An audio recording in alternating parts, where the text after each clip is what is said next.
News 19 और आज का मतदाता टीवी में चार्टर्ड अकाउंटेंट बालकिशन छाबड़ा जी, आपका स्वागत है। नमस्कार सर। नमस्कार जी। सर बहुत ही स्मार्ट लग रहे हैं।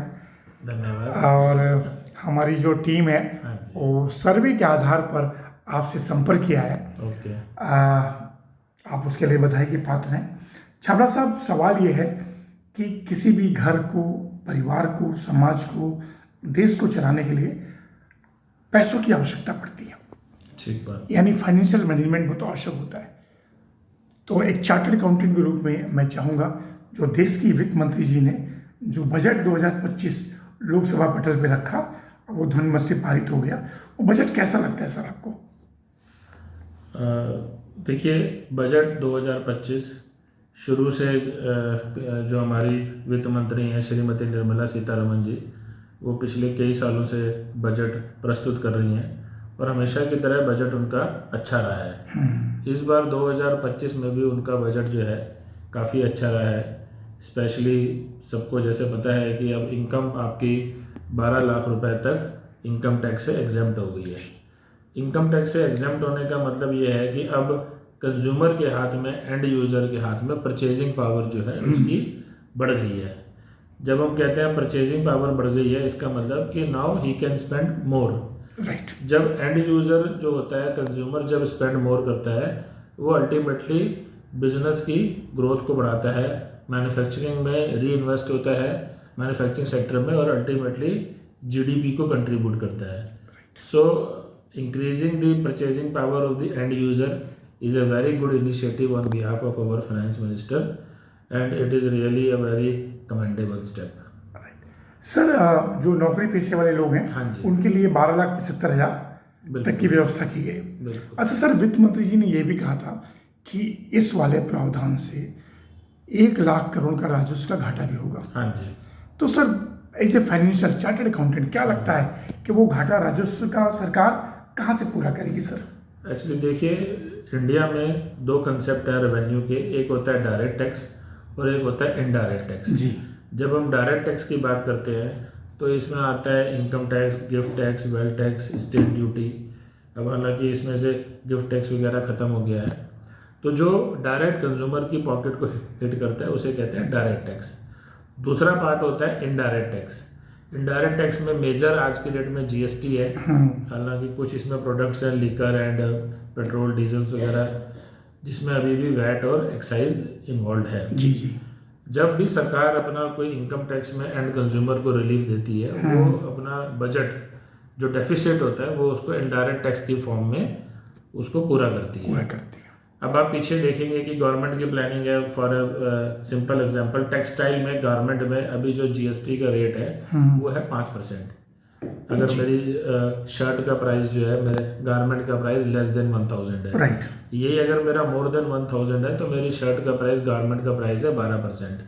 बट अब जो नेक्स्ट जीएसटी काउंसिल की मीटिंग है, they are planning to increase the rate from 5% to 12% और from 12% to 18% for more than 1000 rupees. तो अल्टीमेटली जब हम वो बाय करेंगे तो उसमें सरकार का कलेक्शन पूरा हो जाता है। वो कंज्यूमर को डायरेक्टली हिट भी नहीं करता। हिट भी करता है तो बेसिकली उनकी नॉलेज में डायरेक्ट वो पिंच नहीं करता पॉकेट को। जी जी तो जी। सरकार अपना जो कलेक्शन पूरा करती है वो करती है in the form of increasing the rate. Right. और वैसे भी जब जीएसटी इंट्रोड्यूस हुआ था तो main the philosophy was behind the one nation one tax. Right. जैसे हम कहते हैं वन नेशन वन इलेक्शन, वैसे फिलॉसफी थी one nation one tax rate. But somehow जो अभी फिलहाल उसमें वन नेशन वन टैक्स नहीं है। There are 3-4 slabs, 5%, 12%, 18% and 28%। Right. Ultimately government का मोटो यही है कि there should be one nation one tax rate will be increase to 18% across all product. So जैसे जैसे इनकम टैक्स में रिलीफ मिलेगी वैसे वैसे जीएसटी में आपकी रेट इंक्रीज होगा और गवर्नमेंट अपना डेफिसिट पूरा करेगी। बिल्कुल सही कहा आपने। ये सोर्सेज के द्वारा उसका जो नुकसान है पूरा जाएगा। सर, छाबड़ा साहब, क्या आपको लगता नहीं कि इस वाले स्कीम से खास तौर से जो लोग एफडी करते थे या इंश्योरेंस लेते थे, वो सेक्टर थोड़ा लॉस में जाएगा? हाँ, वो क्या लगता है आपको? यू आर राइट, वो सेक्टर थोड़ा लॉस में जाएगा। बट आज की डेट में अवेयरनेस बहुत बढ़ गई है। जब इंश्योरेंस सेक्टर 95 में 96 में up to 99 LIC was the only insurer company. Right. उस समय लोगों में अवेयरनेस नहीं थी। लोगों को एनकरेज करने के लिए कि आप ये इंश्योरेंस भी एक प्रोडक्ट है, या सेविंग एनकरेज करने के लिए लोगों में सेविंग हैबिट नहीं थी जी। लोगों को एनकरेज करने के लिए इनकम टैक्स की उसमें रिबेट्स दी गई, रिलीफ दी गई, क्योंकि उस समय गवर्नमेंट को भी फंड चाहिए थे। सपोज आपने आज इंश्योरेंस पॉलिसी ली या गवर्नमेंट के बॉन्ड लिए, आपका पैसा 5 साल के लिए ब्लॉक हो गया जी। लेकिन आज की डेट में लोगों में अवेयरनेस बहुत हो गई है, पीपल आर मच एजुकेटेड।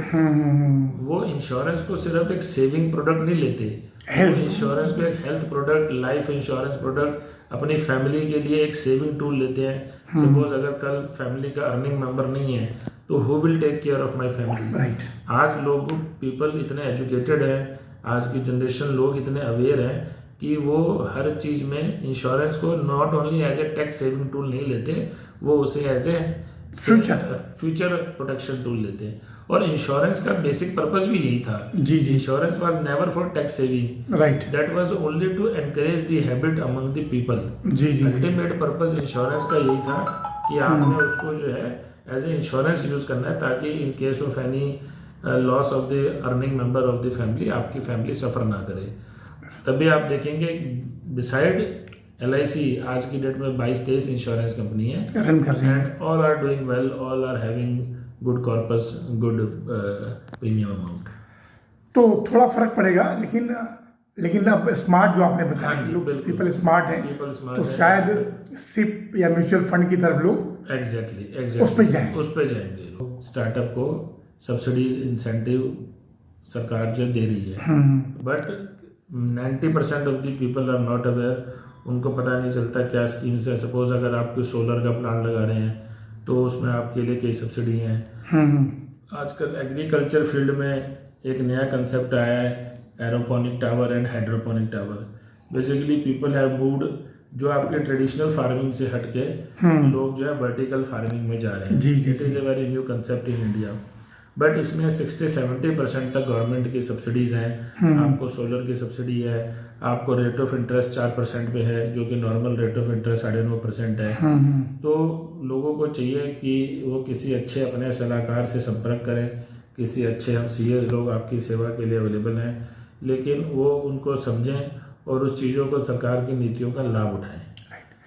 क्योंकि सर देखिए, हमारे टैक्स का पैसा होता है जो वो गिफ्ट मान लेते हैं, बिल्कुल, अब वो रिफंडेबल भी नहीं होता, क्योंकि उनको बगैर किसी मानक सुरक्षा के उनको दिया जाता है, बिल्कुल। तो वो उसको कंसेप्ट को सोचें, और सर किसी फाइनेंशियल एक्सपर्ट को जरूर रखें सर, बिल्कुल बिल्कुल बिल्कुल, जैसे वो बीच मझधार में ना है। अभी आपने सुना होगा सर, एक ब्लू स्मार्ट कोई ओला की तरह व्हीकल प्रोवाइड करता है, उसको सेबी ने बैन कर दिया।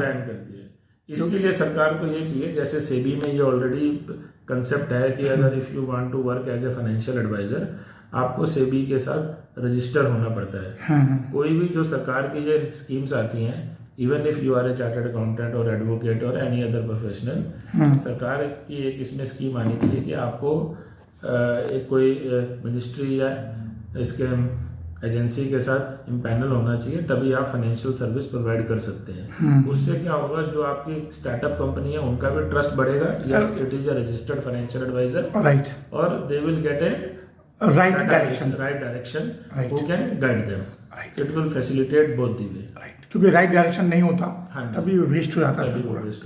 सर एक बड़ा काम जिसके लिए मैं इतना मेहनत कर रहा हूँ, सबके पास जा रहा हूँ, वित्त मंत्री जी के पास, श्रीमती निर्मला सीतारमन जी के पास बहुत सारे फाइनेंशियल एडवाइजर होते हैं, बहुत बुद्धिजीवी होते हैं, लेकिन क्या लगता है आपको एज ए चार्टर्ड अकाउंटेंट कि इस बजट में ये ऐड ऑन हो जाता तो ये बजट और अच्छा होता, या फ्यूचर में ये चीज़ और होनी चाहिए? 1-2 point sir.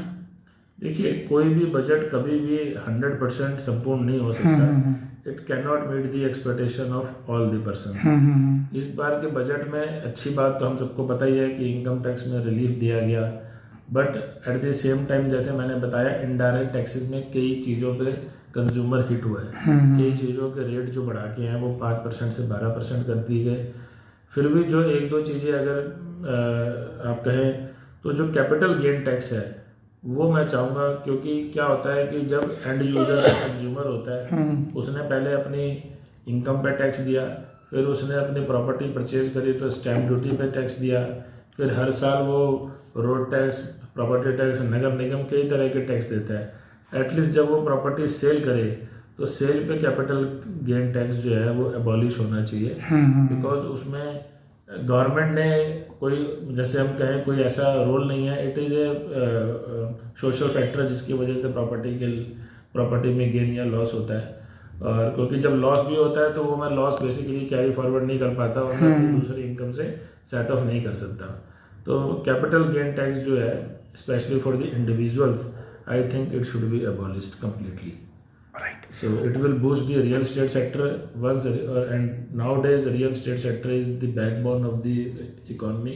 Real estate sector अगर बूम करेगा तो आपकी जीडीपी में और अल्टीमेटली बहुत बड़ा ग्रोथ आएगा। राइट, रियल एस्टेट बोन है सर, बिल्कुल, हर सेक्टर को प्रमोट करता है, हर सेक्टर को प्रमोट करता है। तो कैपिटल गेन अगर ये एबॉलिश कर देते हैं तो it will be a big big big achievement. Right sir. Sir क्या लगता है जो पार्टनरशिप फॉर्म है सर, उस पर अभी भी टैक्स बहुत ज़्यादा है? यस, कंपनी एक्ट के हिसाब से उसमें बदलाव चाहिए। उसको बेसिकली टैक्स को कम करना चाहिए, क्योंकि प्राइवेट लिमिटेड पे 25% है और कुछ केसेस में तो 22% भी है, और प्राइवेट लिमिटेड पे अभी भी 30% है, जो कि सरचार्ज और सेस मिला के इट गोज अप टू 34%। तो इन पे जो पार्टनरशिप फर्म्स पे टैक्स जो है वो 25% कर देना चाहिए प्राइवेट लिमिटेड कंपनीज की तरह। सर एक बड़ा सवाल, हाँ जी, जीएसटी का ट्रिब्यूनल नहीं बना सर अभी? हाँ जी, बनना चाहिए, बिल्कुल बनना चाहिए, विद इमीडिएट इफेक्ट बनना चाहिए। इसका नेगेटिव इम्पैक्ट ये हो रहा है कि जो बड़ी कंपनी है, फिर मैं बात करूँ कोई मारुति, होंडा, टाटा, बिरला, वो लोग तो हाई कोर्ट और सुप्रीम कोर्ट जाके स्टे ले आते हैं। यस, बट जो छोटा या एमएसएमई कंपनी है, एमएसएमई एंटरप्रेन्योर है, he can not go to the high court और सुप्रीम कोर्ट, क्योंकि वहाँ अपील फाइल करने की फीस ही 3-4-5 लाख से कम नहीं होती। अगर मेरी डिमांड ही 8-10 लाख रुपए की है, 4 लाख कहाँ से लाएंगे? 4 लाख में कहाँ से फीस पे करूँगा? उसकी वजह से हमें जो जीएसटी ऑफिसर्स हैं, जो मेरी जुरिडिक्शन है, वहाँ की हरासमेंट फेस करनी पड़ रही है, रिकवरी प्रोसेस शुरू हो जाते हैं, उसका स्टे का आज की डेट में कोई प्रोसीजर नहीं है। जीएसटी ट्रिब्यूनल, ये मेरी सरकार से अपील है कि इसको इंस्पाइट ऑफ की नोटिफाई हो गई हैं, लेकिन ट्रिब्यूनल सेटअप नहीं हुए हैं, इसको तुरंत से जल्दी कर सेटअप किया, क्योंकि सर पैसा ना एसएससी के पास है ना सरकार के पास है, विवादों में है, और विवादों की वजह से काम भी अफेक्ट होता है, बिजनेस भी अफेक्ट होता है, और वर्किंग कैपिटल ब्लॉक होती है, उसके बहुत लॉन्ग लास्टिंग इफेक्ट होते हैं। जो उनकी एक सोच है कि देश को हमने 5 ट्रिलियन इकोनॉमी बनाना है, वो उसके लिए काम कर रहे हैं। But still I would say still there are gaps, there are lot of scope for the improvement. Undoubtedly there is no comparison for our PM, but there are a few government policies which needs review, which needs review at the execution level. Right. So but still we all are hoping our country will go to the 5 trillion economy, but still China and America are much ahead from us. China is around 20 trillion and America is 25 trillion economy. Right. So there is still a, उसके according हम लोग बहुत पीछे हैं, बहुत पीछे हैं उसके according. 5 trillion is not the milestone. Right. It is only a next step towards the global power, towards becoming the global power. Sir Modi ji का एक सपना है कि भाई 2037 आई थिंक 37 होगा शायद, बिल्कुल, कि विकसित राष्ट्र हमारा भारत देश बिल्कुल बन जाए। वो सपना हम लोग नजदीक जा रहे हैं धीमे धीमे। बिल्कुल, we are going towards that. As of now, as on date, we are a developing economy. Earlier we were the under developed, then now we are the developing economy, but slowly we are gradually we are going towards the developed economy. Though 2037 may not be achieved, but still I am hopeful it will be achieved sooner. Right. Sir हम चाहेंगे, आपसे निवेदन है कि थोड़ा सा हमारे हिंदी दर्शकों को भी आपकी चीज़ें के लाभान्वित हो। हाँ जी, राइट सर। एक बड़ा सवाल सर, इस सेक्टर में निवेश, कृषि, एमएसएमई, स्टार्टअप, यस, इन लोगों को बहुत ज़्यादा योजनाएं हाँ जी अच्छी बनाई है, लेकिन जो एमएसएमई सेक्टर है एक तरह से अर्थव्यवस्था की रीढ़ की हड्डी है, बड़ी कंपनियां उनसे जुड़ के काम करती हैं। तो क्या लगता है सर कि एमएसएमई सेक्टर में इस बार जो बदलाव किया गया है, हाँ जी, डबल लोन कर दिया गया है, 45 डेज का अमेंडमेंट कर दिया गया है, या टैक्स की छूट कर दिया है, वो कितना बेहतर साबित होगा सर? एक्चुअली देखिए, सरकार द्वारा कुछ भी अमेंडमेंट की जाती हैं वो एमएसएमई सेक्टर को प्रमोट के लिए की जाती हैं, बट समटाइम उनका फ़ायदा ग्राउंड लेवल तक नहीं पहुंच पाता है, धरातल तक उसका फ़ायदा नहीं पहुंच पाता है, क्योंकि MSME sector is always dependent upon the large units. Yes, उस पर डिपेंड होता है। कई बार ये देखा गया जब सरकार ने 45 डेज की अमेंडमेंट की, उसका एक हमने ये देखा इंडस्ट्री में कि उसका एक जो नेगेटिव इम्पैक्ट आ गया एमएसएमई में। बिकॉज अगर आप सपोज किसी बड़ी कंपनी से, मारुति से, महिंद्रा से, किसी से आप डील कर रहे हैं, आप उनको फोर्स नहीं कर सकते कि मुझे 45 दिन में पेमेंट कीजिए, बिल्कुल, in spite of the law. Right, अगर आप फोर्स करते हैं वो अगली बार से आपसे काम करना छोड़ देंगे, तो उसका नेगेटिव इम्पैक्ट किया है। हमने ये देखा लोगों ने अपना एमएसएमई रजिस्ट्रेशन जो है सरेंडर कर दिया, लोगों ने कराया, सरेंडर कराएंगे तभी मैं आपको ऑर्डर दूंगा, नहीं तो मैं आपसे ऑर्डर नहीं करूंगा। तो कई बार पॉलिसीज फायदे के लिए बनाई जाती हैं, बट एजुकेशन लेवल पे, धरातल स्तर पे उसका वो फायदा नहीं पहुंच पाता जिसके लिए वो पॉलिसी बनाई गई है। और थोड़ा सा लैक ऑफ अवेयरनेस है, एमएसएमई सेक्टर को पता नहीं होता बैंकिंग से क्या क्या बेनिफिट मिल रहे हैं, क्या क्या उनको लाभ है, जिसकी वजह से वो सारी चीज़ें उन तक नहीं पहुंच पाती। इसके लिए चाहेंगे कि सरकार और कई ज़्यादा सेमिनार्स या उसको ऑर्गेनाइज करे, बैंक के जो मैनेजर हैं वो ज़्यादा हेल्पफुल रोल प्ले करें, बिल्कुल, not as a manager, not as but वो as a friend role play करें, कि जी उनके ऊपर एक टारगेट सेट हो कि आपने एमएसएमई का इतना बिजनेस मिनिमम 3 महीने में, 6 महीने में करना है, तभी एमएसएमई सेक्टर जो उम्मीद है या जो पीएम हमारे मोदी साहब का जो विजन है प्रधानमंत्री जी का, वो अचीव हो पाएगा, वो एमएसएमई सेक्टर तक पहुंच पाएंगे। बिल्कुल, क्योंकि सर इस सेक्टर में एक जो आपने बात बोली ना सरेंडर वाली, वो बहुत तेजी से आगे बढ़ रही है। बिल्कुल, क्योंकि 45 डेज के लिए, राइट सर। अच्छा, एक सवाल और भी था सर कि जो स्टार्टअप है भारत देश में, स्टार्टअप ज़्यादा अच्छी तरह से सक्सेस नहीं हो पाते। 1000 में से 1 या 2 या 50,000 में से 4 या 5। तो मैं चाहूँगा एज ए चार्टर्ड अकाउंटेंट, जो स्टार्टअप के युवा हैं उनको क्या आपका एडवाइस होगा कि वो ऐसा क्या अपना कुछ करें इससे वो सक्सेस हो? सर स्टार्टअप के लिए देखिए, मेरी एक सबसे बड़ी एडवाइस ये है, सरकार की कई नीतियां हैं, सरकार की कई स्कीम्स हैं जिसके अंदर वो स्टार्टअप को सब्सिडीज, इंसेंटिव सरकार जो दे रही है, but 90% of the people are not aware, उनको पता नहीं चलता क्या स्कीम्स है। सपोज अगर आप कोई सोलर का प्लांट लगा रहे हैं तो उसमें आप, सर एक निवेदन था, हमारे देश में कृषि प्रधान देश है, पूरा एग्जेम्प्ट है, बिल्कुल, किसी पे टैक्स कोई नहीं लगता। क्या आपको लगता है जो बड़े कारोबारी हैं कृषि के नाम पर, उनको टैक्स में जोड़ना चाहिए? बिल्कुल, मैं आपकी बात से सहमत हूँ। जैसे हमने देखा है पंजाब में कई किसान हैं जिनके पास कई एकड़ बीघा में लैंड होती है। सरकार को कोई ऐसा क्राइटेरिया बनाना चाहिए, जैसे आपका एमएसएमई में हम बात करते हैं बिजनेस की, स्मॉल, माइक्रो, स्मॉल, मीडियम, वैसे ही किसानों की उसमें कोई ना कोई क्राइटेरिया होना चाहिए।